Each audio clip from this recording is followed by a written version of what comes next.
Тағылым тамшылары. Тесік шелек. Үндістанда су тасығыш бір кісі 2 шелек алып, иін ағашпен су таситын болса керек. Алайда 2 шелектің біреуі тесік екен. Бүтін шелек өзіне құйылған суды қожайынның үйіне сол күйі шашау шығармай жеткізеді екенде, ал тесік шелек болса, толтырып құйылған судың үйге жеткенше жол бойы сыздықтатып отырып, әрең дегенде жартысын ғана апаратын көрінеді. Бұл жағдай дәл осылай тұп-тура 2 жыл бойы жалғасыпты. Су тасушы күн сайын қожайынының үйіне толықтай 2 шелек емес, 1,5 шелек қана су жеткізіп жүріпті. Сау шелек өзінің қалтқысыз қызметін мақтаныш көрген сайын, тесік шелек байғұстың іштей мұңайғаны сонша жерге кіріп кете жаздап ұялып, өзінің қатты ыңғайсыз сезінеді екен. 2 жыл өтіп, бір күні әдеттегідей өзен жағасына тағы барғанда, шыдамаған тесік шелек су тасушыға қысыла-қымтырыла: "Сізден кешірім сұрасам деп едім, білсеңіз, ылғи алдыңызда ұяттан өртене жаздаймын" депті, назарын төмен салған күйі. Таңғалған су тасушы: "Неге?" деп сұрапты.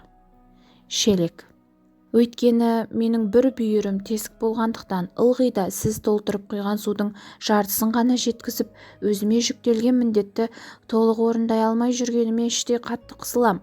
Менің кесірімнен сіз де өзіңізге тиесілі төлемақыңызды толықтай ала алмай келесіз" дегенде, су тасушы: "Оған бола қайғыратын түк те жоқ. Одан да қожайынның үйіне баратын жолдың сен жағындағы гүлдерін бір байқаш" депті, жай ғана. Тесік шелек байқаса, қожайынның үйіне жеткенше жолдың өз жағы шындығында жапырағы жайқалған, иісі аңқыған небір гүлдерге толы екен. Тіпті әлгі гүлдерге қызуы жақсы түсіп тұрған күнді де байқапты.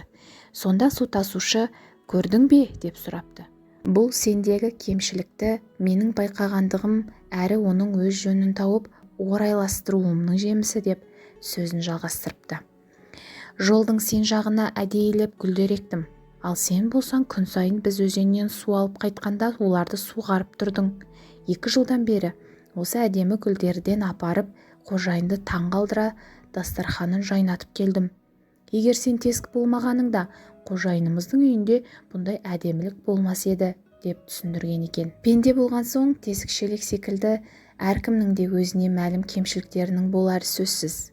Алайда кемшіліктен қуыстанып қорқа беру де жөн емес.